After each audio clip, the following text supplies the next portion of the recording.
Meu caro amigo inscrito no canal José Leone Pinto do YouTube, nós temos a seguida e subida honra de receber aqui mais uma vez o infectologista, o sanitarista, o médico, o professor da Fundação Getúlio Vargas, o colunista do Jornal do Trabalho, Estado de São Paulo, sobre esses assuntos, Gonzalo Vecina Neto. Gonzalo Vecina Neto entrou aqui na nossa lista aqui do Dois Dedos de Prosa, porque faz 1 ano e meio que ele domina o assunto que mais nos interessa, que é a nossa vida. Doutor Gonzalo, e aí? Trabalhando muito, hein? Trabalhando muito, viu, Neumani? Mas é um bom trabalho. Eu acho que todo trabalho que informa é um trabalho muito importante para a população e para todos nós. Isso me dá muita satisfação e sei que também te dá muita satisfação. É isso aí. Muita satisfação e dá satisfação. Ah, doutor Gonzalo, faz muito tempo que nós nos conhecemos e eu sempre tive no senhor um bom exemplo do que é o SUS no Brasil. O SUS no Brasil é um exemplo no mundo, principalmente em imunização. Né?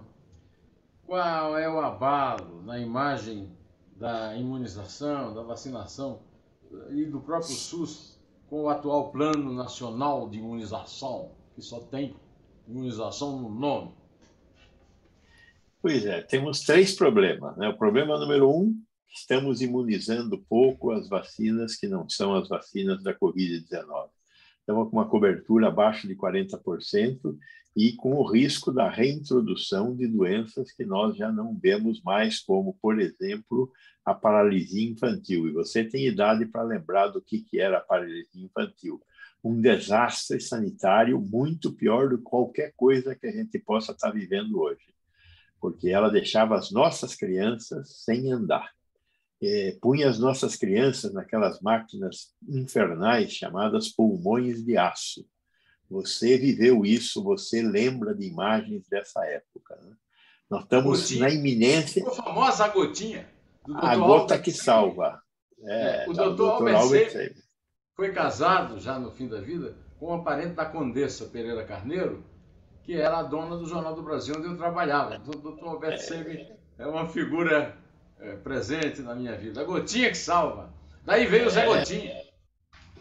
Então, estamos com baixa cobertura vacinal por falta de divulgação, por falta de chamar a população para vacinar, porque nossa população nunca foi negacionista. Acredita na vacina e toma vacina, mas tem que saber que está tomando, que está tendo vacina.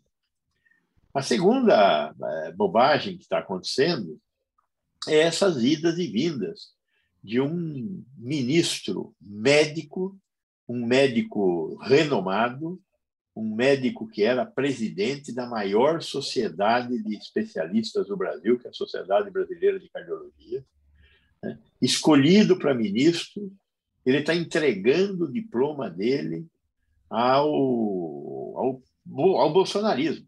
Entregando por quê? Porque, de repente, ele resolveu negar a máscara, de repente, ele resolveu negar a vacina aos jovens, aos adolescentes de 12 a 18 anos, sem nenhum tipo de justificativa plausível, exceto a que ele mesmo colocou numa live aí, junto com o presidente da República, que estava ouvindo o presidente da República e os temores do presidente da República. Uma coisa impressionante. Eu recebi dezenas de ligações, de pedidos de pais para saber o que faziam com seus filhos, se vacinavam ou não vacinavam. É óbvio que existe o risco de efeitos colaterais importantes, como é o caso da miocardite e da pericardite, que é uma inflamação do músculo cardíaco ou uma inflamação do pericárdio, que é uma pele que envolve o coração. É um evento adverso esperado quando se toma a vacina da Pfizer, mas é raríssimo. Quando nós sabemos que das pessoas que têm a doença na sua forma mais grave, 10% delas desenvolvem problemas cardíacos, entre os quais a miocardiopatia e a pericardite. Então, a probabilidade de ter doença cardíaca não tomando a vacina é muito maior do que tomando a vacina. A vacina protege. Além do que, a pericardite e a miocardite são sintomas, têm sintomas que permitem fazer o diagnóstico e o tratamento. O tratamento se faz com anti-inflamatórios. E a doença regride. Alguns não regridem, mas a maioria regride com o adequado tratamento. Então, não existe justificativa para suspender a vacinação dos jovens.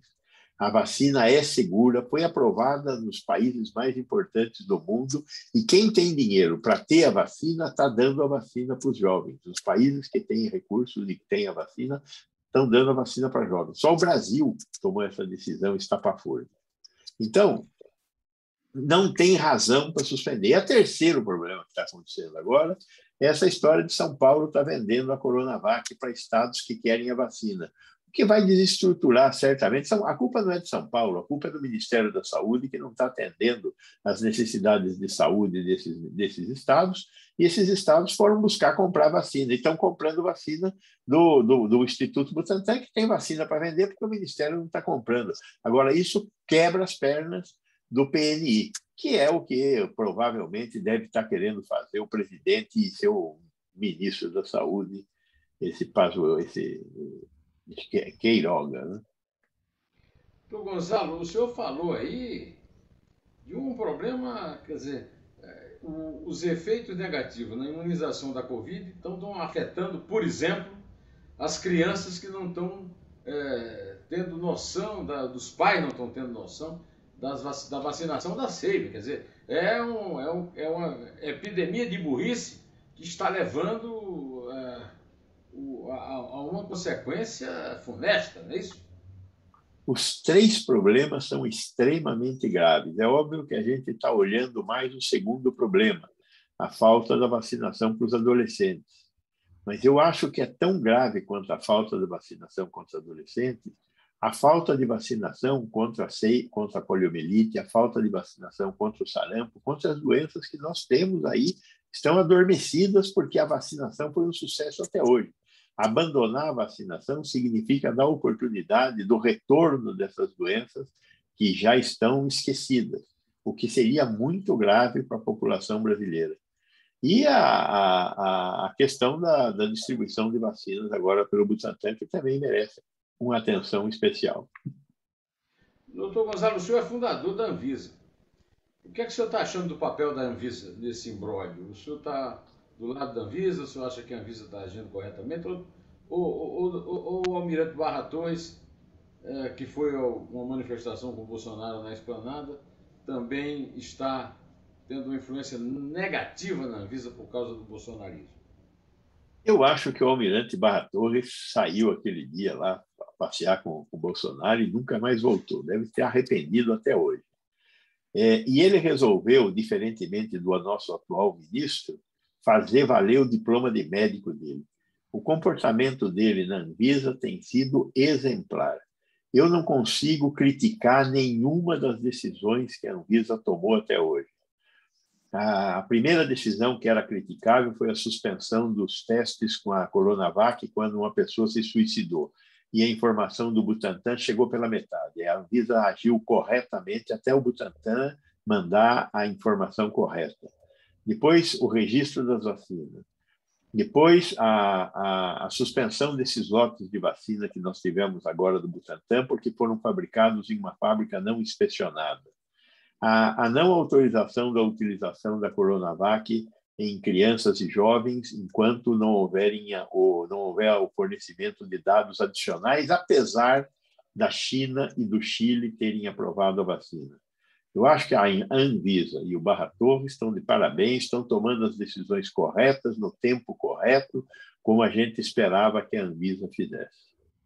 O senhor se referiu aí ao negacionismo. O senhor disse que o brasileiro não é negacionista, e nós vemos isso nas pesquisas aí, altíssimo número de pessoas, brasileiros querem a vacina. Aí agora a CPI, que eu considero um grande avanço democrático, está provando que, na verdade, o que houve, doutor Gonzalo, não foi negacionismo, foi negacionismo.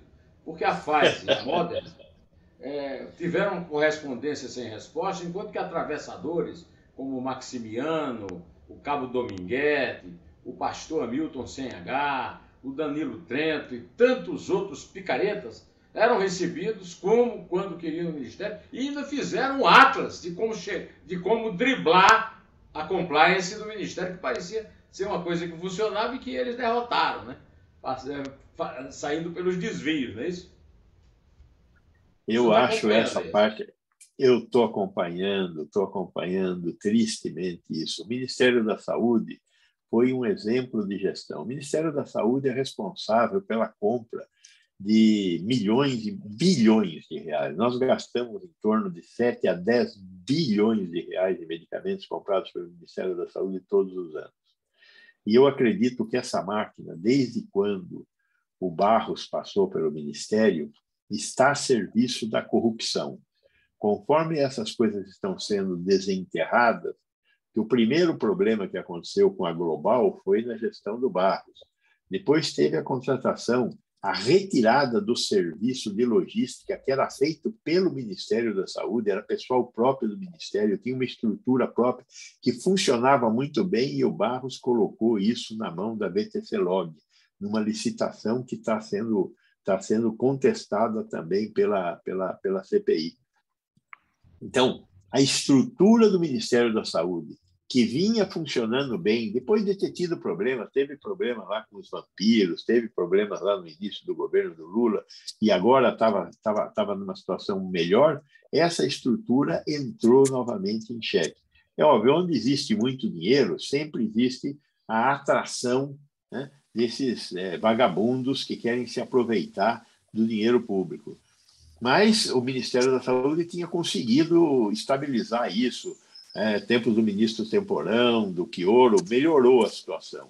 Aí, com esse senhor que apareceu lá, ele mergulhou o Ministério da Saúde, a área de compra de medicamentos do Ministério da Saúde, no barro dessa corrupção toda aí, onde o que nós estamos enxergando é o que está na superfície. Mas aí tem um iceberg maior do que aquele que derrubou o Titanic. Nós temos que descobrir essas coisas todas e punir essas pessoas, né? Não podem ficar impunes. A questão é a seguinte, é que o Barros saiu do Ministério da Saúde, mas o Ministério da Saúde não saiu das mãos do Barros, né? E a gente só precisa saber quando é que se vai conseguir tornar o Ministério da Saúde o que era antes do Barros, e não o que ele é agora, depois do Barros, não é isso? Com certeza não será com Bolsonaro tomando conta e entregando o Ministério da Saúde ao Centrão, como ele fez. Então, ou sai o Bolsonaro, ou nós temos que esperar as eleições para que Bolsonaro saia, né? E esperar que a nossa democracia seja suficientemente forte para resistir a esse momento que nós estamos vivendo, né? Doutor Gonzalo Vecina, então, o senhor se referiu ao caso daquele rapaz que se matou e que não tinha nada a ver, que a Anvisa suspendeu e depois voltou. Mas nós temos, esse aí é um bom exemplo, né, de funcionamento da Anvisa. E nós temos um caso mais recente agora, da morte de um adolescente de 16 anos, que uma jogadora de vôlei que mora nos Estados Unidos fez um comentário na Rádio Jovem Pan que o Bolsonaro ouviu, e aí o Bolsonaro, numa live, mandou o ministro suspender a vacinação de adolescentes sãos, a partir dessa dica, que no fim existe a fake news, que é mentira, mas agora existe também o caso das percentagens ínfimas, 0,0 tanto por cento dos casos, não é isso, doutor? Esse é um caso, né? Aí passamos aí quase uma semana sem vacinar adolescentes por causa do medo que a jogadora de vôlei incutiu no presidente através do noticiário da PAN. Aí é o fim da picada, né? E o pior é que não tinha o efeito a morte, no caso, triste morte dessa menina, que era portadora de uma doença autoimune relativamente rara, mas muito grave, a púrpura trombolítica trombocitopênica. Ela morreu em função de um problema que ela teve em relação a essa doença autoimune que ela tem, que poderia ter sido disparada pela vacina. Nós reconhecemos isso, mas todos os estudos que foram feitos até agora indicam que não foi disparada pela vacina. Então, foi um erro muito grande por parte dessa jogadora de vôlei e de quem tenha acreditado nessa hipótese sem antes fazer uma investigação que teria que ter sido feita antes de tomar uma decisão desse tipo, de suspender a vacinação e desproteger os nossos adolescentes e as pessoas com as quais eles moram. Mas, a verdade, o adolescente ele tem um prejuízo muito pequeno com essa doença, mas pode morrer e, pior, ele leva a doença para casa e pode infectar pessoas que têm uma predisposição maior a pegar a Covid. Então, é muito importante vacinar o adolescente, pelo adolescente e pelas pessoas com as quais o adolescente convive. Né?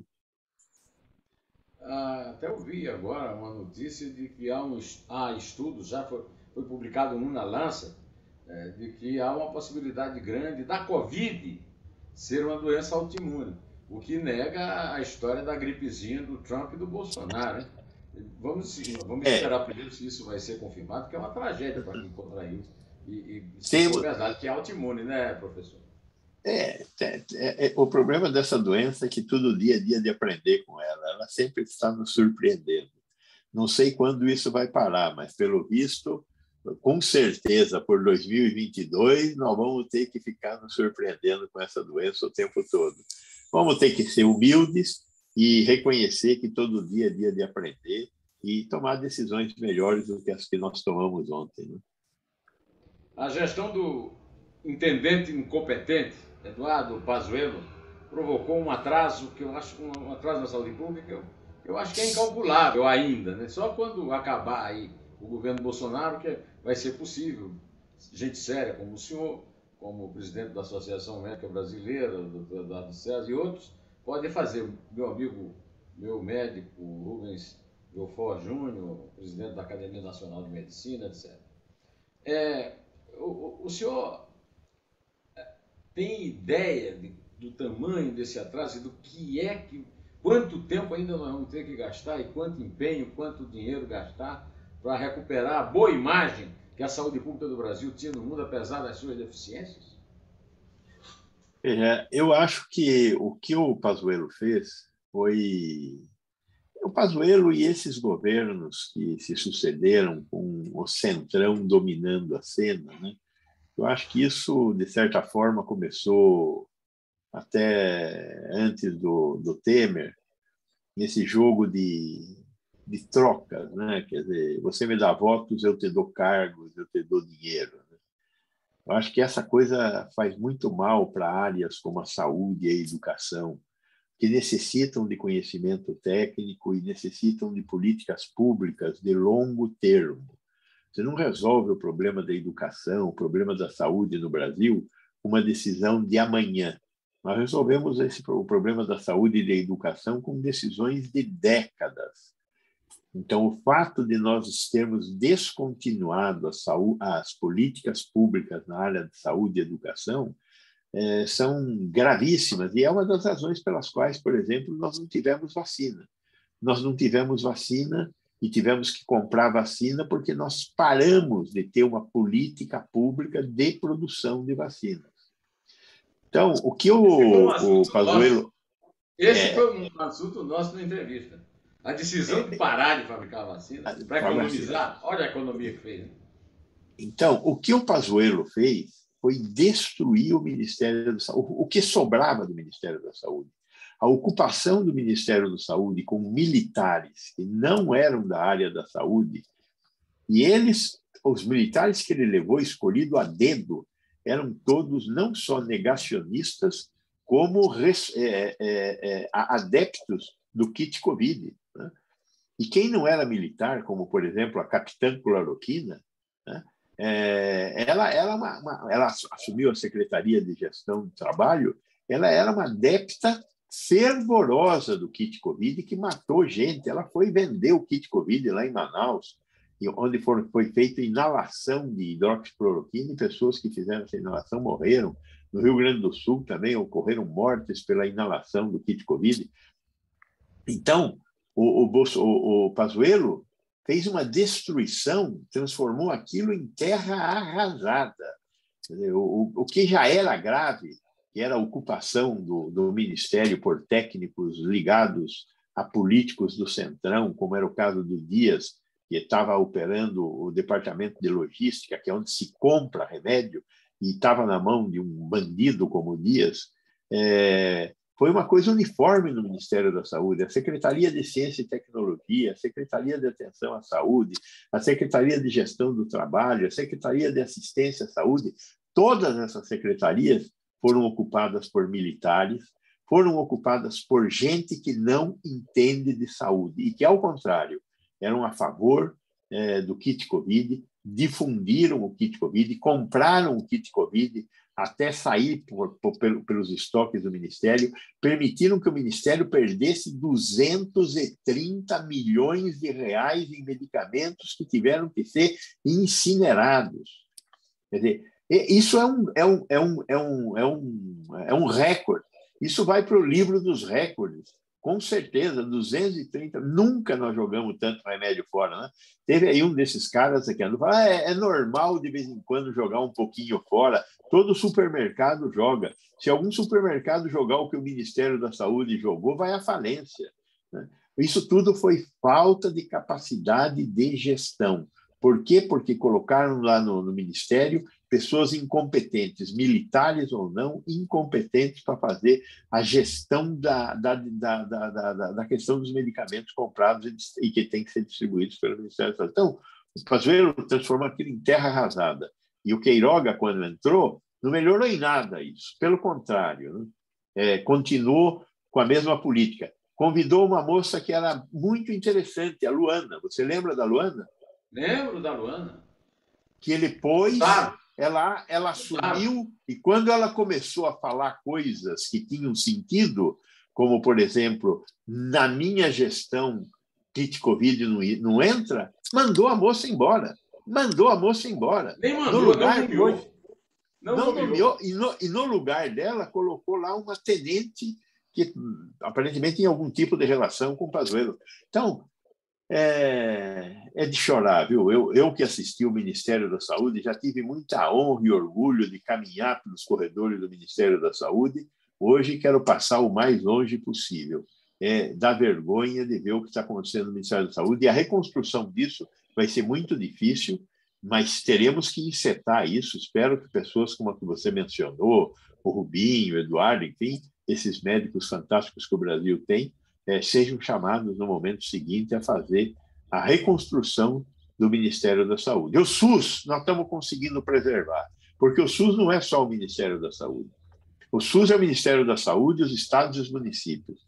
A maioria dos estados, alguns não estão funcionando. Veja que nem todos voltaram a vacinar os jovens, né? O Amazonas, por exemplo, é um estado negacionista, cujo governador está aí na porta da cadeia já, né?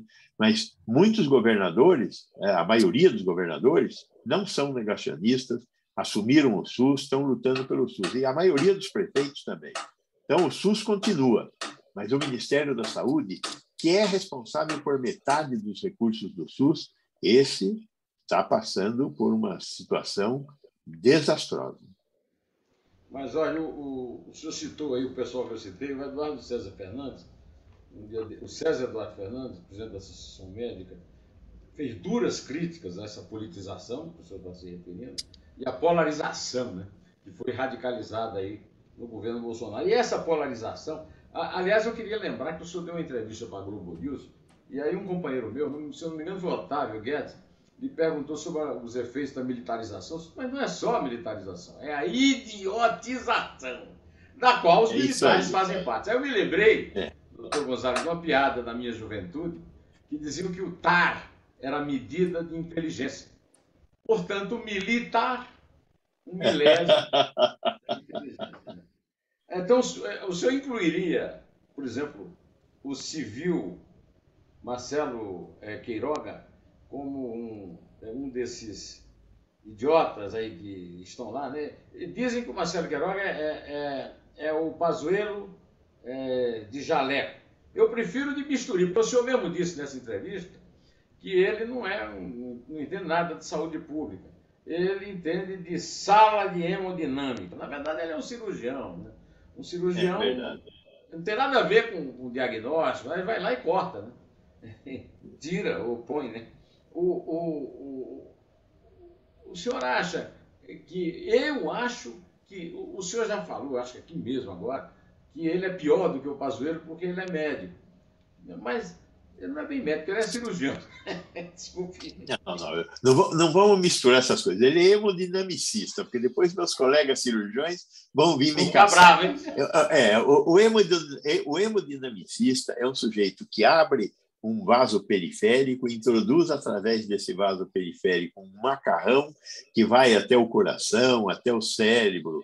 É diferente. É um cara que é bom no joystick, mas por aí, acaba por aí a competência. Tem alguém que indica, ele vai lá e realiza aquilo que foi indicado para resolver um problema que é importante. Eu não tenho dúvida, eu conheci Eu tenho grandes um aqui, hemodinamistas. tenho um estente aqui. Eu tenho um estente Não, aqui. foi um amigo do Marcelo que botou esse estente aí em você. Doutor Paulo Lemos. Grande, Paulo. Grande mesmo. A maior autoridade viva hoje no Brasil nessa área da hemodinâmica, com certeza. Agora, doutor Gonzalo, o senhor viu as imagens dessa comissão que foi? Para começo de conversa, doutor Gonzalo, eu vi no jornal, eram 39, 37 pessoas, a maior da história. Depois eu vi que não, que eram 50, porque eles tinham esquecido de contar o tal do esquadrão percussor, que também andou deixando o novo coronavírus lá em Manhattan, como dizia o poeta maranhense Joaquim de Sousanda. Um deles está lá, é o ministro, né? Agora, o senhor, que é um epidemiologista respeitado, acha que seria possível, o senhor viu essas imagens, que seria possível não haver contágio com aquelas aglomerações todas que nós vimos nas imagens nas redes sociais, na televisão? Era possível o Marcelo Queiroga sair de lá inteiro, mesmo tendo sido vacinado com 2 doses? Impressionante essas imagens, né? E mais ainda, depois de saber que o Marcelo Queiroga estava infectado, o presidente da República apareceu e se envolveu com um grupo de entusiastas brasileiros dele, na porta lá, acho que era na porta do hotel, e conversando e gritando e espargindo eventualmente o vírus do qual ele poderia, não sabemos ainda, estar infectado. Quer dizer, é de uma irresponsabilidade o que o presidente, a equipe que viajou com o presidente teve nessa viagem, impressionante. Se fosse aqui no Brasil, ele teria que responder por esses atos, né? Não responderia, mas o Ministério Público hoje está mancomunado com o Bolsonaro, né? Mas nos Estados Unidos, as autoridades sanitárias americanas deveriam cobrar do Brasil as suas responsabilidades por ter levado lá tanta gente infectada, para piorar a situação dos americanos, que também estão passando lá pelas suas dificuldades. Não está fácil a vida deles, não. Principalmente porque lá tem negacionistas. Lá tem negacionistas, né, professor? Olha, agora aqui é o seguinte, o que é pior, na sua opinião? No turismo do Queiroga, lá em Manhattan. O dedo médio em riste, que eu não vou reproduzir aqui, porque é um gesto obsceno, para os manifestantes contra eles lá na porta do ônibus. Minha mãe me dizia que eu tenho a impressão que ou o ministro Queiroga é partenogênio, não tem mãe, ou a mãe dele é uma irresponsável, porque não ensinou isso a ele, que não é possível que ele desobedecesse a mãe. O teste positivo de Covid antes de deixar Nova York. O tweet que ele compartilhou dizendo o seguinte: o Queiroga foi vacinado 2 vezes e se contaminou. O Bolsonaro não foi vacinado e não se contagiou. E depois, covardemente, apagou. Enquanto o Bolsonaro, sem vacina e com cloroquina, não pegou, né? apesar dos contatos que os dois tiveram. Qual é o pior, professor, de tudo isso que eu lhe narrei aqui? Porque essa viagem é um verdadeiro via crucis de canalice, calhordice e cinismo. Neumann, o conjunto da obra tem que ser olhado como conjunto da obra. Não dá para destacar algo, apesar do dedo em riste ser um gesto muito indelicado. Eu acho que nós temos que valorizar o conjunto da obra. Não dá para esquecer. Infelizmente, o Brasil passou por uma vergonha. Esses dias eu vi uma coleção, esses dias não, vi ontem, uma coleção de charges feitas nos mais diversos países, na Tailândia, em todos os países europeus. A maioria dos países fez algum tipo de charge ridicularizando o Brasil. Quer dizer, o que nós conseguimos construir, o Itamaraty conseguiu construir nos últimos anos, de uma imagem importante de um país deste tamanho, que tem uma agricultura importantíssima para o mundo, o que nós conseguimos construir, esse sujeito destruiu em 2 anos de exercício do mandato. E destruiu junto com seus asseclas, né? Destruiu junto com o cara que era o cara do meio ambiente, com o cara que era o cara das relações exteriores, o cara da educação, com o cara da saúde. Esse governo é homogeneamente ridículo, né? E ridicularizou um país como o nosso. Nós, brasileiros, temos que nos envergonhar profundamente de bolsonarismos e bolsonaristas. Impressionante como o conjunto da obra é homogêneo e destrutivo de tudo que nós, brasileiros, prezamos. Eu espero que isso acabe um dia, porque já não estou mais aguentando observar, cada dia que passa, mais agregação de desgraça e de violências contra o povo brasileiro. Eu acho que não dá para escolher nada, Neumann. Temos que não esquecer do conjunto da obra toda e criticar o conjunto da obra toda e cobrar o conjunto da obra das autoridades que ainda restam, porque são 3 poderes. O legislativo um dia tem que acordar para isso, né? O nosso presidente da Câmara tem que desengavetar as centenas de pedidos de impeachment que ele colocou lá. E agora a CPI, com os crimes anunciados e denunciados que vão estar constando do relatório. Os juristas já apontaram esses crimes. Então, mais de 7 crimes importantes foram elencados que foram realizados por esse presidente e por seu governo. Então, agora se trata de apurar as responsabilidades e buscar que a impunidade não viceje mais uma vez no Brasil. Olha, o senhor agradeça a Deus não ler os comentários que eu leio a meus vídeos no YouTube, porque um bolsonarista disse que eu sou um imbecil, que eu não percebi o enorme sucesso que o discurso do mito fez no mundo. Porque eles interpretam essas gozações todas como sucesso. É como se somasse a favor toda a gozação, né?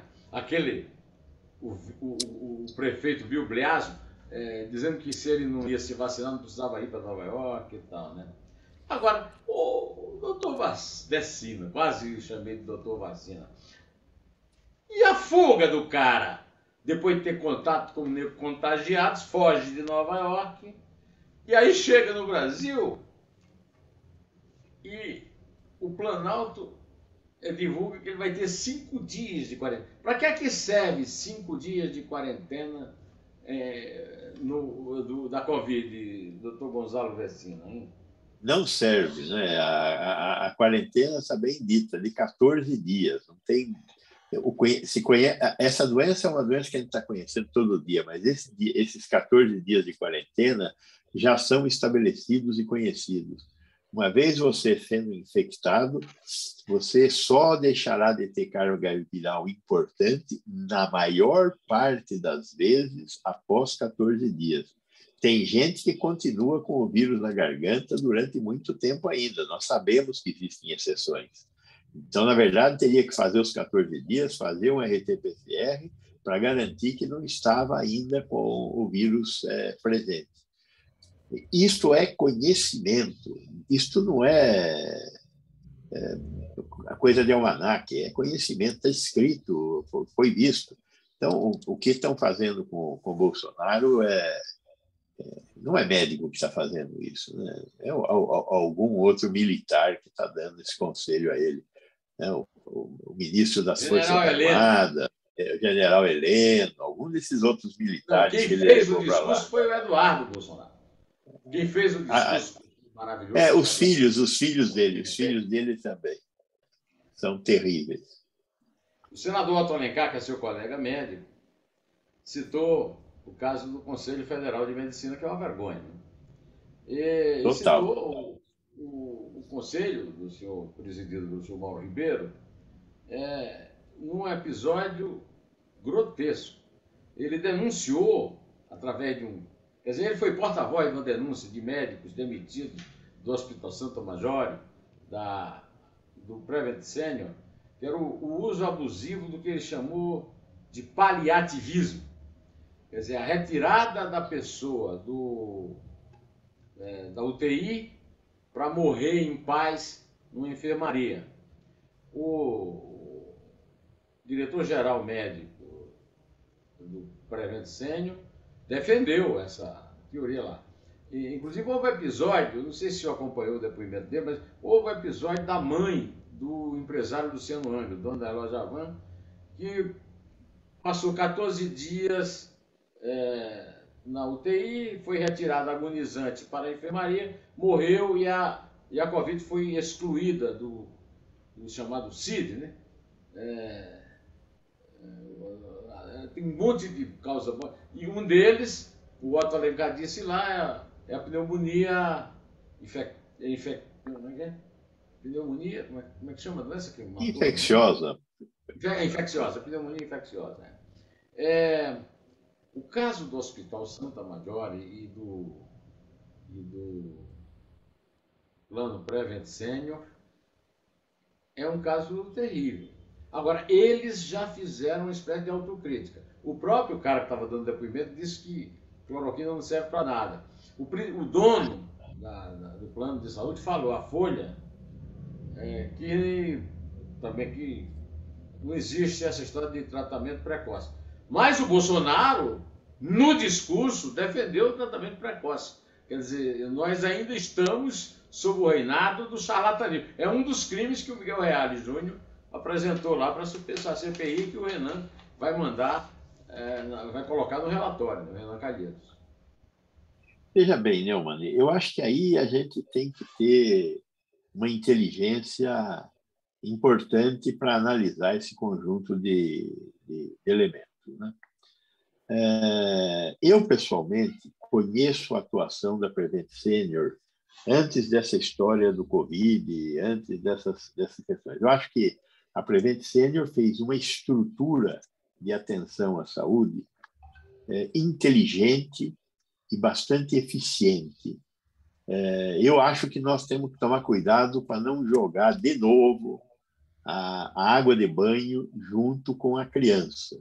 Então, joga a água fora, mantém a criança. Vamos tentar preservar uma boa experiência de estruturação de um plano de saúde, com todas as críticas que nós possamos fazer aos planos de saúde, que querem ganhar dinheiro, que são privativistas, etc. Ok, eu concordo com tudo isso, mas uma coisa é uma coisa, outra coisa é outra coisa.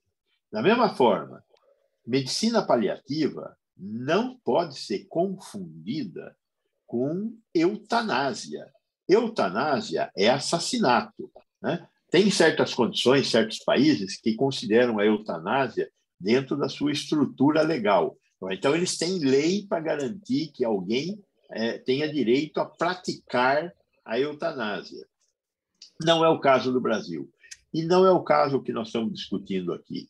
Uma coisa é eutanásia, outra coisa é o prolongamento artificial da vida com sofrimento e dor por parte do paciente.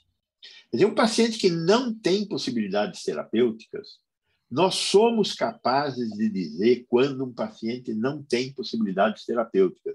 O que é a medicina paliativa? Não acelera a morte, não abrevia a vida, ela simplesmente dá condições máximas possíveis para que aquele paciente tenha uma passagem menos dolorosa. Então, você vai sedar, vai dar condições de que ele não tenha dor, mas vai continuar vivo enquanto o corpo do paciente for responsável por dar essa vida. Não vai fazer hemodiálise, não vai ter respiração assistida, não vai ter intervenção. A medicina paliativa, ela elimina a intervenção e dá condições para a morte digna. Isso eu acho importantíssimo que a gente valorize. Hoje é um campo da medicina, é uma especialidade da medicina, a medicina paliativa. E não é uma especialidade só médica, enfermagem também, farmácia também, estão fazendo a medicina paliativa. Então, não vamos confundir essas coisas, porque isso pode custar mais caro no momento seguinte. Não a eutanásia, nesses casos aqui, eu não tenho dúvida, e sim a medicina paliativista, que é a medicina que fornece uma morte digna. Não as práticas antiéticas da Prevent Senior, de mudar diagnóstico de pessoas mortas, de omitir o diagnóstico de Covid de um paciente sem nenhuma justificativa técnica, usar kit Covid para tratar pacientes, mas sim a um bom plano de saúde que estava funcionando bem e que, de repente, por conta de algum tipo de apetite maior, porque eu acho que o que interferiu nesse apetite foi o apetite financeiro, né? Os donos da Prevent gostam de ganhar dinheiro, como qualquer empresário gosta de ganhar dinheiro, e viram neste negócio do kit Covid a oportunidade de ganhar mais dinheiro. Isto tem que ser investigado e isto tem que ser criminalizado. Mas o modelo da Prevent não pode ser jogado na lata do lixo junto com esse monte de bobagens que os donos fizeram. Mas eles estão se retratando. O principal título da Eu espero que eles se retratem e mais, até que eles saiam do negócio, né? Porque se eles foram capazes de fazer esse monte de bobagem, eles merecem sair do negócio, né? Esse negócio que eles fizeram não foi só com a mãe. O Bolsonaro só. O Antônio Wong, esse sujeito é outro negacionista quatro cruzes. Eu tive vários embates com Antônio Wong ao longo da minha vida. Quando nós estávamos lançando a política de genéricos, um dos contratados das multinacionais para se opor à política de genérico foi Antônio Wong, que dizia que o medicamento genérico jamais poderia substituir o medicamento de marca. Foi contratado a peso de ouro pelas multinacionais para fazer a defesa do remédio não genérico. Então, conheço o Antônio Wong de longa data. Além de ter sido colega do HC, né, ele era lá do Instituto da Criança, tinha lá um laboratório de intoxicações, que nisso ele foi um técnico adequado, mas o Antônio Wong sempre esteve do lado do dinheiro. Era da indústria de agrotóxicos, era dos medicamentos originais e é agora do kit Covid. Então, não me surpreende. Agora, ele passou por esse perrengue todo aí, né? E também foi mudado o diagnóstico dele, como é o caso da mãe do Luciano da Havan. Então, eu acho que a gente tem que conseguir separar um pouco essas coisas para a gente não cometer um erro maior do que o que já cometemos em favor do kit Covid e coisas desse tipo. E eu espero que a Prevent se safe dessa história, mas que os donos da Prevent não se safem dessa história. Doutor, Vecina, o senador Renan Calheiros já anunciou nesta semana que ele vai mandar o relatório para o Ministério Público de São Paulo, que já tinha um processo aberto na Prevent Senior, e para o Conselho Regional de Medicina de São Paulo. Porque não adianta nada mandar para o Federal. O Federal não vai tomar nenhuma providência, né? será que ele consegue driblar o Augusto Aras e o Mauro Ribeiro? O senhor acha que Eu tem tenho, eu tenho certeza de que o Ministério Público de São Paulo, com o doutor Sarrubo à frente, com certeza vai assumir suas responsabilidades. O Ministério Público de São Paulo, eu tenho tido a oportunidade de participar de algumas das ações do Ministério Público de São Paulo, apoiando o Ministério Público de São Paulo. Eu não tenho dúvida da grandeza e da importância da ação do Ministério Público de São Paulo. O CRM depende. Também conheço algumas das pessoas que estão no CRM, companheiros de longa data. Eu espero que tenham a honradez de reconhecer todo o passado do CRM de São Paulo, que é um passado impoluto, e que vão atrás dos responsáveis na Prevent Senior. Espero que os colegas que estão lá no CRM façam isso. Eu conheço alguns, não vou nominá-los aqui, mas eu conheço alguns, eu espero que eles resgatem a importância do que foi o Ministério Público em São Paulo. Desculpa, Neumann, entrou uma ligação aqui de repente. Voltou, voltou. Já não voltei. Nada. Foi uma ligação. Nada de sua sabedoria, continua tudo vigente. Olha então, aqui. Espero que o CRM Doutor Messina, eu nunca me recomendaria como profeta, mas em 1985 eu publiquei esse livro quando dois colegas, na verdade dois legistas, né? Era um legista lá de Mogi, como é que chamava?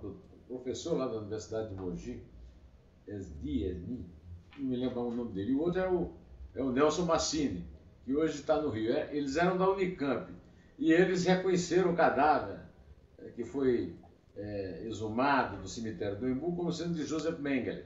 E eu escrevi esse livro associando Mengele a Hannah Arendt, Mengele, A Natureza do Mal, 1985. Parabéns. E agora o caso Prevent é meio Mengele e meio banalidade do mal, né? É verdade, é verdade. Mas o Conselho Regional de Medicina do Estado de São Paulo tem uma história grande. Eu me lembro dos tempos em que nós tínhamos uma trincheira comum, nós médicos, os tempos do REME, do Movimento de Renovação Médica, no final dos anos 70, início dos anos 80, de resistência à ditadura, né? Gabriel Ozel, que era o nosso presidente do Conselho Regional de Medicina. O Conselho Regional de Medicina de São Paulo tem muito mais história do que o Conselho Nacional de Medicina. Eu espero que essa lembrança dos tempos e áureos do Conselho Regional de Medicina dê força aos atuais membros para que eles tenham um comportamento que é o comportamento que eu esperaria deles, de averiguar o que está acontecendo e do tipo de prática médica que se andou cometendo no Santa Maggiore. O senhor se surpreendeu quando viu essa notícia dessas práticas? Me surpreendi, porque eu vivo a medicina, eu vivo o campo da assistência à saúde, eu sei o que está acontecendo. Eu jamais esperava que tivesse isso acontecendo no Santa Maggiore e no Prevent Senior. Eu tenho um amigo, que um colega meu, numa entrevista, perguntou assim: Doutor Gonzalo Bessi, posso, se não me engano foi o Marcelo Lins, alguém lá da Globo News, posso me preparar aí para Réveillon de 2022? Mas, meu amigo doutor Gonzalo Vecino disse para ele, quem sabe 2024, 2022, 2023, melhor não. O senhor continua com essa profecia otimista, professor Gonzalo Vecino? Eu não tenho a menor dúvida que 2022, nem sonhando. Nós ainda vamos estar com a doença em evolução e sem ter toda a população vacinada, com a dúvida de faz reforço, não faz reforço, faz terceira dose, não faz terceira dose. Eu acho que nós vamos ter que fazer reforço e vamos ter que fazer terceira dose. Então, 2022, nós vamos com isso. Então, evento de massa que eu não consigo controlar, Não vai ter como permitir. Jogo de futebol, esses negócios que você pode conferir se o cara está vacinado ou não, vai ter. Não tem mais como segurar. Então, ir a um lugar em que você demonstra que você faz parte da população protegida e que, portanto, estão todos na mesma situação, ótimo. Agora, eventos de massa, eu não vejo, não tem como você controlar carnaval, esse tipo de coisa, não tem como você controlar. Então, eu sou absolutamente contra. O São João, lá do Nordeste, sou absolutamente contra.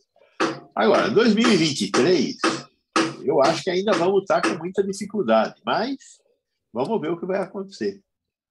E vai ter essa enxurrada de variantes, né? Eu acho que vamos ter que suspender o alfabeto grego. Quem sabe eu vou aprender sânscrito, professor, para a gente usar para batizar as variantes com o alfabeto sânscrito. Deve ter mais denominação. Vamos ter que fazer que nem chapa de carro, combinações binárias, né? A hora que chegar no ômega, volta para frente, alfa ômega, alfa beta, alfa delta. Essa vai de alfabeto, o Bolsonaro não aprovará. Professor Gonzalo Vecina, já tomei muito do seu tempo. Interrompi alguma coisa que o senhor estava fazendo, devo já estar interrompendo outra, que eu conversei demais com o senhor, mas foi um prazer, como sempre, imenso estar com o senhor aqui no meu 2 Dedos de Prosa. É a grande prosa do momento, Gonzalo Vecina. Voltarei a chamá-lo brevemente. Mas o prazer é imenso meu de estar com você e é uma oportunidade também não só de distribuir um pouco do que a gente sabe, como também de aprender com a sua sabedoria. Muito obrigado. Muito obrigado ao senhor. Tudo de bom. É isso aí. Tchau. Nada de papo com Queiroga, hein? Nada de papo com Queiroga. Aglomeração, então nem pensar. Nem pensar. Falou, um abraço. Tchau. Um abraço.